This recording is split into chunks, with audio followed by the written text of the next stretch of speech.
As a young person, I'm often asked by young people, what is there to do in Columbia at night? Many young residents feel there is no nightlife outside of the mall or Meriwether Post Pavilion on occasion.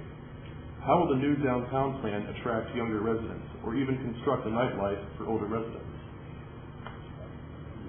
I don't know if that's the first question or the last question, but that's the best question.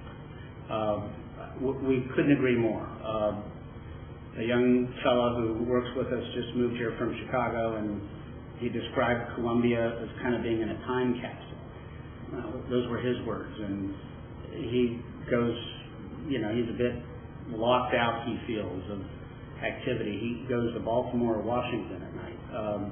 We think that for this, Mr. Rouse said that one of his goals was for the place to be, it was 4 goals, but 2 of them. One was respecting the environment, and another was profitable.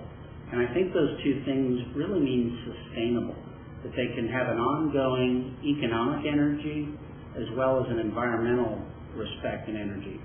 And for there to be economic energy, you need to have young people. You can't have gaps of ages that are just excluded. And it's a particularly important gap that we have because employers like young workers out of school to begin their workforce. And those workers ideally would like to move into a place and think, hey, I can start here and I can later buy a house and maybe raise a family and be here for a long time. So it's precisely what we're trying to achieve through the objectives that we've enunciated. But without amenities, without jobs, without exciting restaurants and things, without walkability, without connectivity, connecting all the great things Columbia has, we won't achieve it.